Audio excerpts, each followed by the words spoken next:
I'm here with Mike of Tungsten to talk about their upcoming new record, The Grand Inferno, out October 18th on RPM. Welcome to the channel. Thank you for taking the time. How are things going with you? Thank you. I'm fine, and just came home from a Scandinavian tour with Tungsten, where we supported Sonata Arctica and Firewind and stuff like that. How was the And tour? I actually have to correct you a little bit, but maybe you didn't know, but the release of the album is actually postponed till November 8th. Oh, I didn't know that. I thought it was coming out October 18th. I didn't receive any Yeah, it's information been that it had planned been for, I postponed. think it's only a week ago or something. We got a message from our record label because they changed distributor or something. So So nothing therefore, going to make you guys sweat it a little bit longer before the album comes out. exactly. But it's only 3 weeks, so it's yeah, It's not a big deal. It's not a yeah, big deal. How was the tour? fantastic. It was really fun to meet the audience, our crowd. I mean, even we if we were a special guest or a support band, lots of people were there to see Tungsten, and yeah, it was a great time. Also, get to learn to know the guys in Sonata Arctica and the other band. So it was fantastic, super. Let me ask you this. You guys have 4 albums in 6 years. That is an incredible amount of work. Almost you guys are almost averaging an album a year. Can you keep up this pace? Well, Carl and Nick, the bass player and guitar player, is very productive when it comes to they write all the songs and then we put things together as a band, me and Anders as well. Uh, but the reason we have so many albums in so short time is simply because of the Corona, the COVID-19.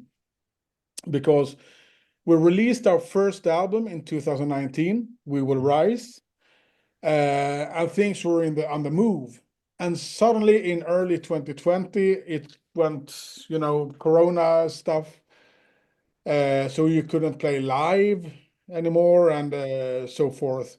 So therefore, we could focus on simply continuing to write music for our second album instead of just sitting on our asses and do nothing. Hmm. So therefore, our second album came out quite soon after the first. And yeah, and eventually we started to write for our third album, Bliss, as well. But sometime during the pre-work for that album, it opened up again, the world.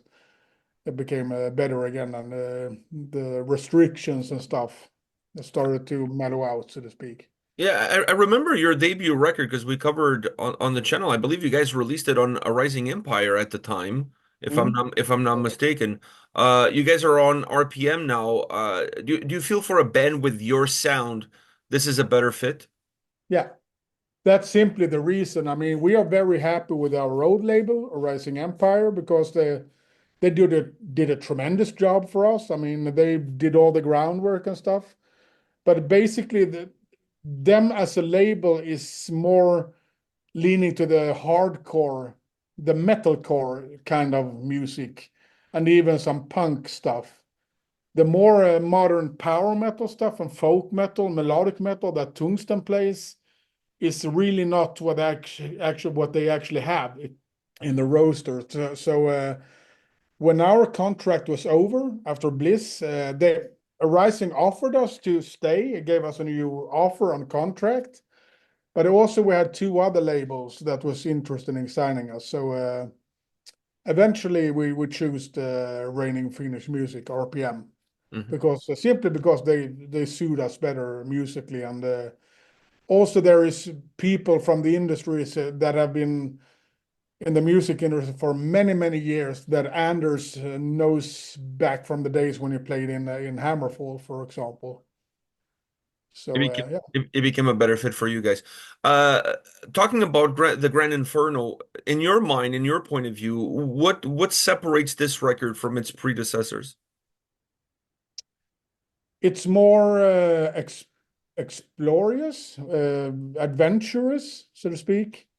I think with the first albums, We Will Rise and Tundra is more leaning to the folk metal style with industrial touches and stuff.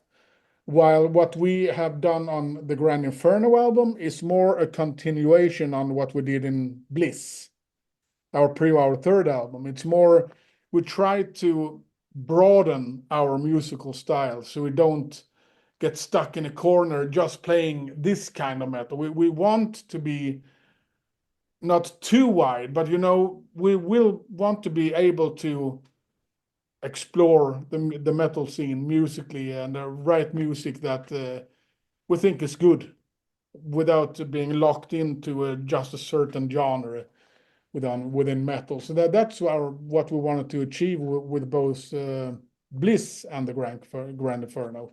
The Grand Inferno is yeah, a continuation of Bliss, so to speak. So did the work that you guys did on Bliss help you guys when it came down to creating this one? Did it make things easier? Yeah, I think so. Yeah.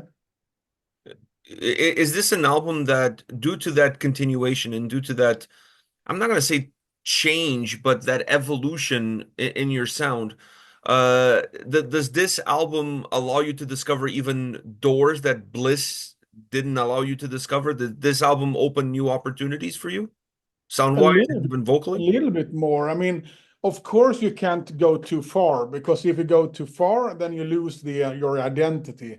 Mhm. Even if we write a song that is more melodic metal and another song that is more industrial, we still do our best to make it sound Tungsten, you know, without doing it too different, so to speak. And I mean, on Bliss, we had this On the Sea that became quite a big hit, actually.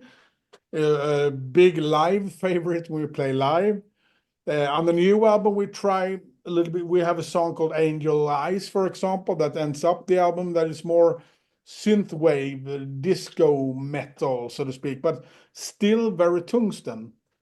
So we want to sound Tungsten, but we still want to be kind of wide, so to speak. And Bliss certainly opened doors, but like I said, we can't go too far either because we have our identity, our musical identity that we still want to keep our um, stay in, so to speak. The growth of the band is it's there to be seen across all of these four records, but how has your personal growth as a vocalist been across these four albums? Well, it's I sing. I sometimes write vocal melodies. Other times, Carl is having a certain vision and ideas for vocal melodies that I work from, etc. I mean, ever since my old band that I played back in the early 2000, they called Cloudscape. I've been always been striving to put what I think is correct for the song, to sing in a way that what do you say? It's to convince people that I mean I mean what I sing, so to speak. I don't just sing to make it sound nice. I sing because I have something to share, so to speak.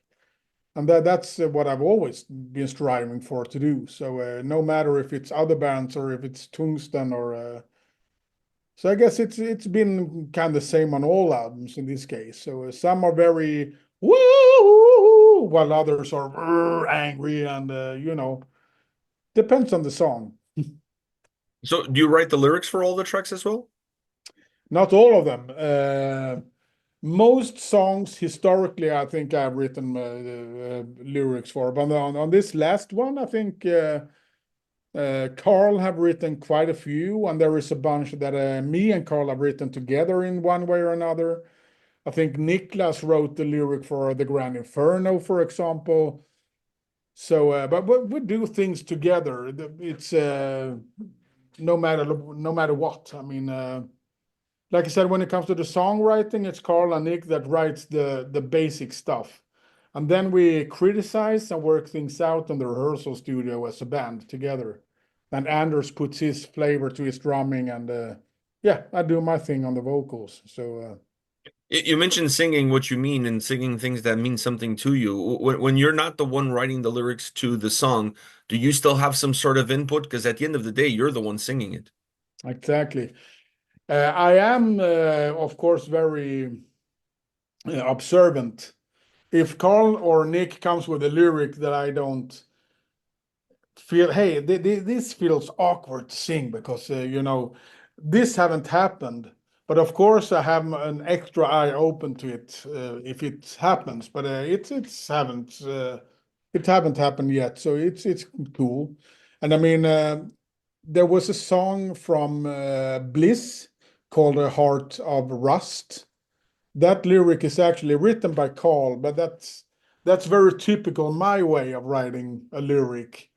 So friends of ours was actually mistaken that lyric. Everyone thought, oh, that's Mike's lyrics based on her past and stuff, but it's actually Carl.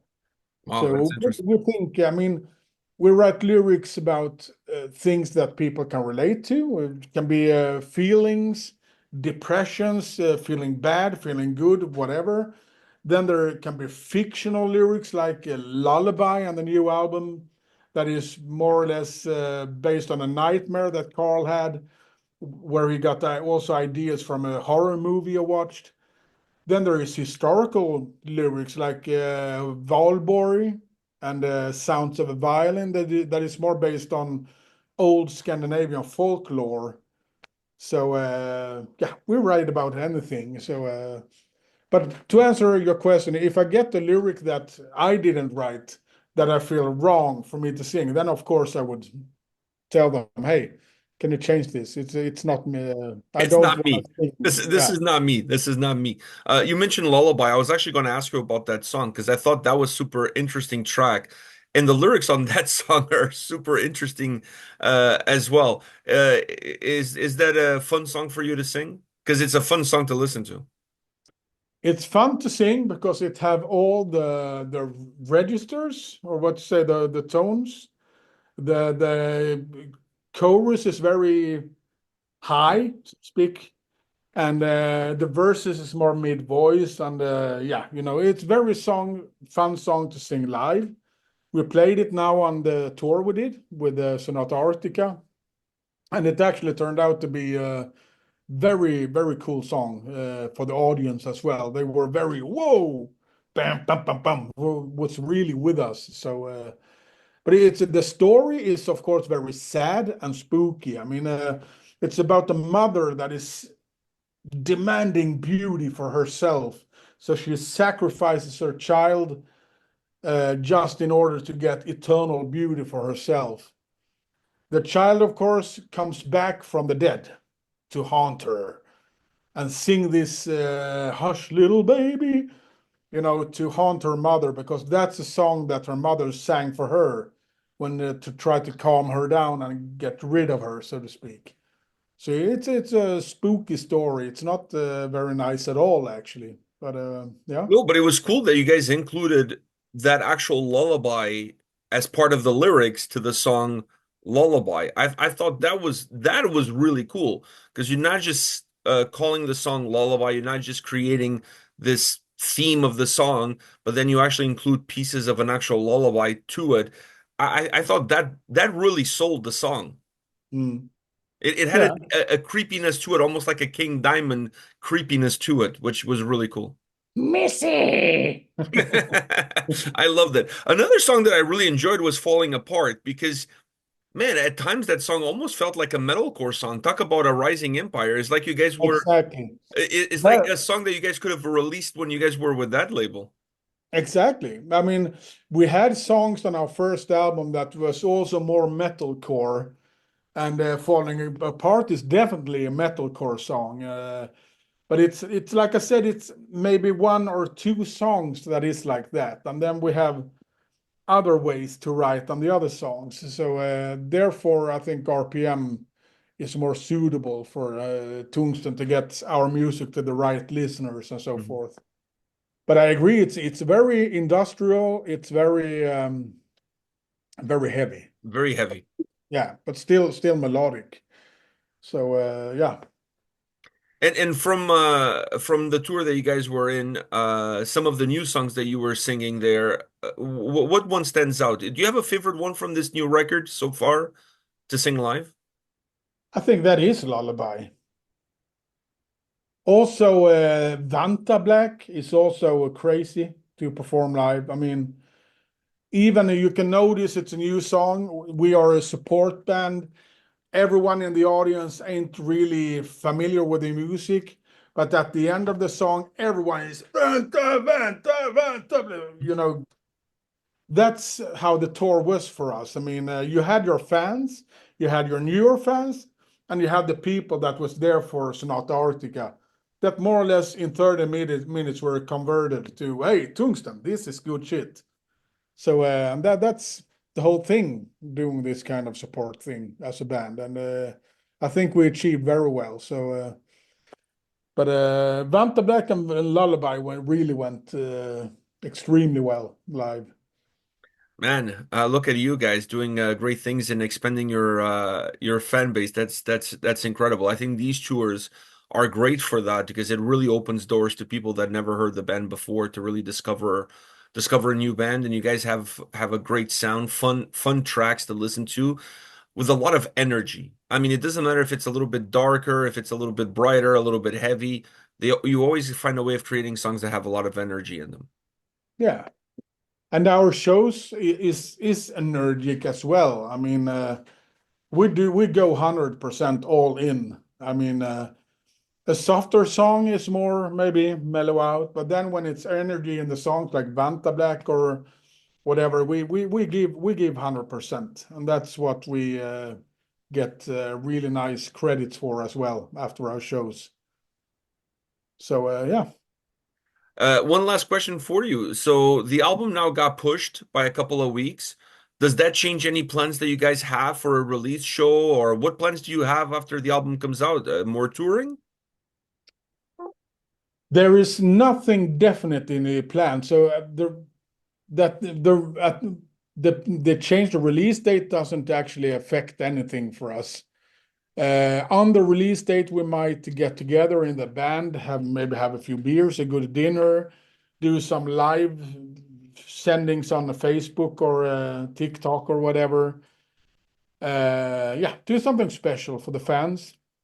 But it will be no release show or anything like that. And unfortunately, we have no tours planned right now. There are things in the works. I know our booking agencies is working their fingers to the bone to fix 2025 for us. So I think 2024, maybe we have nothing planned now, but maybe one or two shows, might come up along the way. But the touring will definitely be active again in 2025, and hopefully also festivals around in Europe and or around the world, so to speak. So yeah. Yeah, with a new record in hand, good things will come in 225, you know. Like they say it, if you build it, they will come. And in this case, you guys have built it. The Grand Inferno, out on RPM very soon. Go check it out. I'm gonna have a link in the description of this video for folks Mhm. to click on the pre-order and they can pick up the record and support the band. Mike, thank you very much for your time. I really appreciate it. Thank you for waiting for me. No problem, man. Anytime, anytime. Don't It's worry been about it. nice to talk with you. So and thank you for your support. So No problem. My pleasure. Go back to playing some video games with your kid. Enjoy the rest of your day. you too, and Take care, cheers. man. Bye. Bye bye.